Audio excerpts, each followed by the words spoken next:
I'm sorry that the camera's on a rocking chair. That's all I could find. Okay, today I'd like to talk to you about strength in generations. This is my TED Talk presentation. We're going to be going over strand 2, standards 1 and 2 from the Individual and Family Relationships course. The first thing I want to talk about is who we are and what can help influence who we are. Who we are, or how we view ourselves, is often referred to as our self-concept. Our self-concept is an idea of the self constructed from the beliefs one holds about oneself and the responses of others. So obviously, who we are and the way we act and interact with people can be greatly influenced by the way we view ourselves. So that being considered, what are some of the things that influence our self-concept, and how can we help benefit that? So what impacts the quality of our self-concept? Obviously, the quality of our self-concept can be an indicator for many mental health issues and even physical health issues if your mental health is affecting that. Emotional health, they're all interconnected. One of the huge things that I see that influences our self-concept are the social interactions that we have, and that can be interpreted in many ways. So the quality, or perhaps not quality, types of relationships that we have can be really influential here.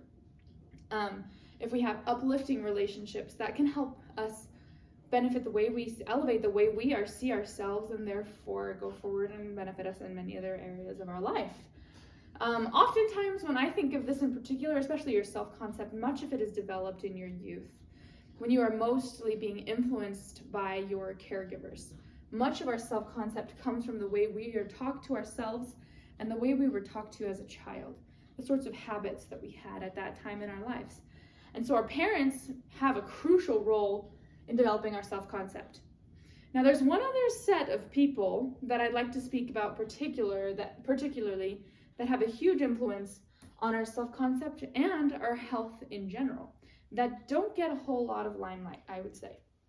These are going to be our grandparents. These are my maternal grandparents, my mom's parents, and these are my dad's parents, Grandma and Grandpa Strong. Today I'd like to particularly speak about my grandmothers. So Grandma Harper and Grandma Strong. The reason I want to talk about them in particular is because there have been a few more studies that I have found available about the influence of a grandmother on their children and grandchildren, especially in their childbearing years, and obviously their grandchildren here. This is a quote from a book called The Process of Parenting, which is the textbook for my parenting and child guidance class this semester. In it, it's talking a little bit about the influence that parents can have on their children. Anthropological research presented at an international conference on grandmothers indicates that the involvement of grandmothers and older female kin enhance the lives of their grandchildren.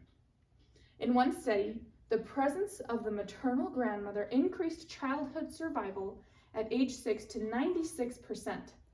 The survival for homes without grandmothers was only 83%. So you can see that's more than a 10% difference in just mortality rate in general. Not really saying exactly why that is the case, but there is a related relationship there. Another quick quote that I wanted to share, same book, just a little bit later on, talking about a specific context. This one's going to particularly talk about how grandmothers can help be a buffer for inadequate parenting.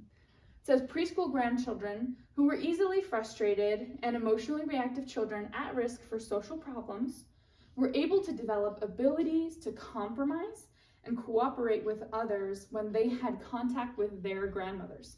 Also, relationships with grandmothers appeared to protect children from the effects of harsh parenting, of a mother's harsh parenting in particular. I think these are an amazing asset that we have, our grandparents are. That is contrasted with a surprising lack of knowledge about who our grandparents even are that exists in this day. I found 2 different studies here that specifically mentioned that there's a massive knowledge gap quoted from study finds when it comes to recent family history. This one down here says, a new survey from Ancestry shows more than half of Americans can't even name their all four grandparents, don't know their full names even. I think this is a huge asset that we have that is being completely undervalued and underutilized. So what can we do about this? In my mind, there's two different things we can do, two different approaches at this problem. The first of which is us working down, starting with those grandparents and developing an interest in the lives of their grandchildren. I think this one's a little easier.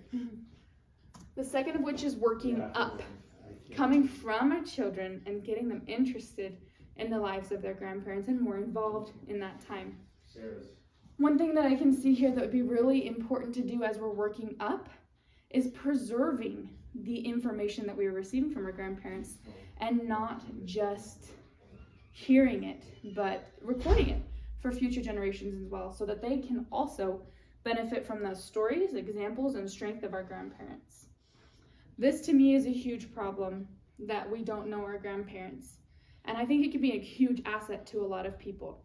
I invite you, wherever stage you're in, working down, working up, or somewhere in the middle, to get to know your grandparents and to let your grandchildren know you better so that you can be a mutually beneficial relationship, to build a mutually beneficial relationship. And I thank you for your time. That's my presentation. Bye. Are you recording that?